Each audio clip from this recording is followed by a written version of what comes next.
Ainda falando sobre o modelo R, vamos tratar agora de entidades fracas. Bom, voltando lá na questão dos tipos de entidade, eu tenho um tipo de entidade chamado entidade fraca. Um tipo de entidade fraca significa que eu não tenho um atributo chave, ou seja, eu não tenho uma identificação própria.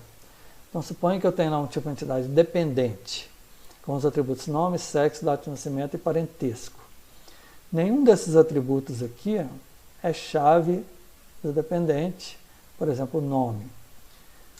Eu posso ter duas pessoas, dois dependentes com o mesmo nome, então não posso falar que o nome é uma chave. Do mesmo jeito, também não tem um valor único para sexo. Ou seja, duas entidades podem ter o mesmo sexo. Então, mesmo se eu tentar combinar aqui, fazer uma chave composta, eu não encontro aqui uma chave boa para dependente. Então, quando um tipo de entidade não tem uma chave, eu chamo isso de entidade fraca, de tipo de entidade fraca, e eu represento com esse retângulo duplo. Então, esse retângulo duplo significa um tipo de entidade fraca. Bom, quando eu tenho um tipo de entidade fraca, ou dependente, que é um tipo de entidade fraca, ele tem que estar obrigatoriamente associado a pelo menos uma outra entidade, que é chamada de tipo de entidade forte. Então, por exemplo, nesse caso, o tipo de entidade forte de dependente é o funcionário. O funcionário o dependente depende de um funcionário pode ter vários dependentes. Nesse caso aqui, o funcionário é uma entidade regular que tem como chave o CPF. Então, a identificação do dependente, ela vai usar o CPF, a chave lá do tipo de entidade funcionário. Então, nesse caso, eu represento isso assim, ó. Para eu falar quem que é a entidade forte, que pode ser mais de uma, todos os relacionamentos com as entidades fortes têm esse losango duplo também. Então, a entidade fraca, o tipo de entidade fraca tem um retângulo duplo e a associação com a entidade forte dela também tem um losango duplo. E desse lado aqui é sempre participação total, porque o dependente obrigatoriamente ele tem que se relacionar com o funcionário para eu encontrar essa identificação. Esse relacionamento aqui é chamado de relacionamento identificador. E esse aqui é o tipo de entidade forte.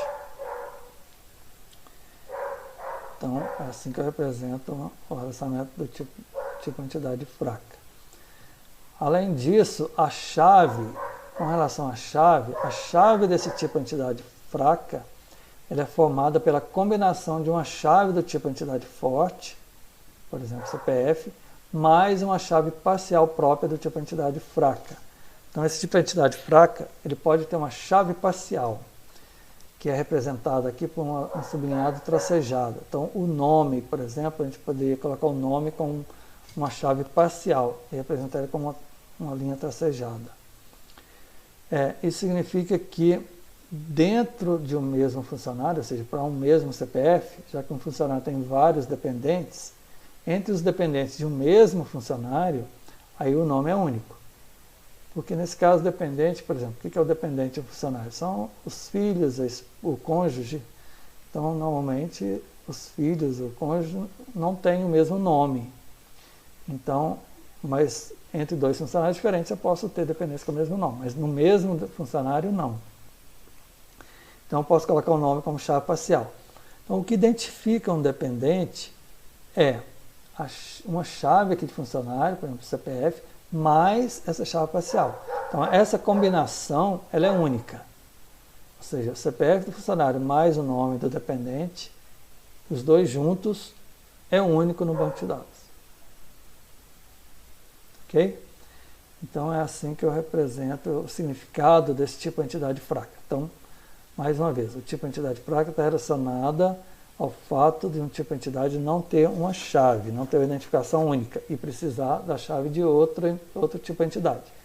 E aí, essa combinação é que forma a chave, então isso aqui é chamado de entidade, tipo entidade fraca, que vai ter pelo menos um relacionamento aqui de identificação, todos os dois duplos. como uma entidade forte.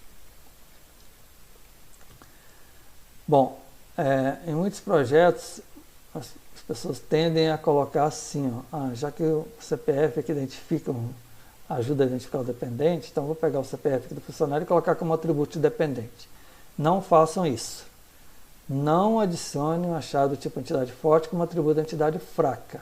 Isso está errado no diagrama R. Por quê? Porque o fato de você colocar essas linhas duplas aqui, com esse relacionamento duplo, você já está dizendo que você vai precisar da chave desse tipo de entidade para identificar uma entidade aqui de dependente. Então, isso já está implícito aqui no diagrama. Então, você não pode colocar esse CPF aqui. Ok? Bom, ainda sobre a entidade fraca, algumas vezes esse tipo de entidade fraca você pode ser modelado como um atributo complexo, ou seja, um atributo composto multivalorado.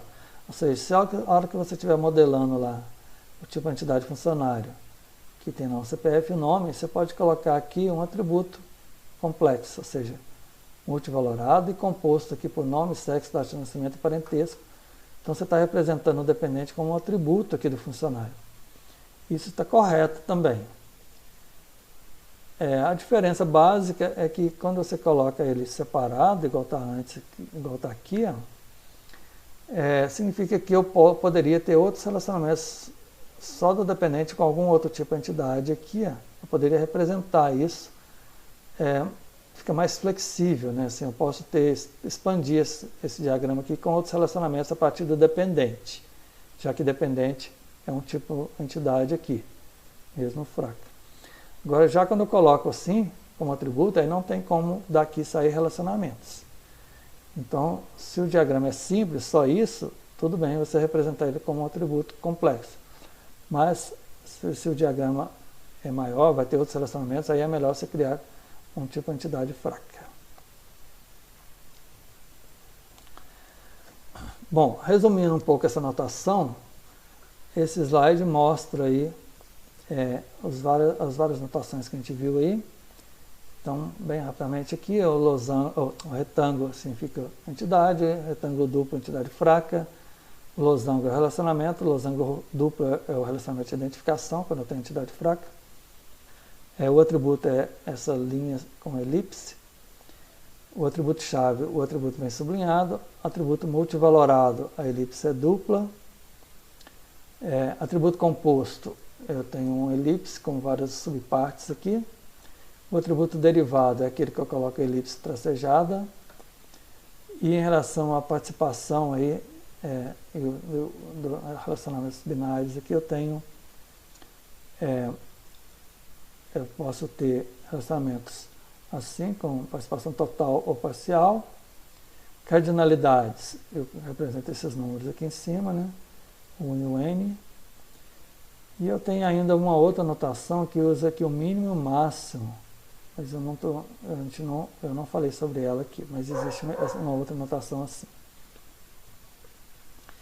Bom, em relação à escolha dos nomes, como que eu dou nomes para esses tipos de entidades e para os tipos de relacionamento, para atributos, etc. Então, não tem uma obrigatoriedade, tem que ser assim ou tem que ser assado.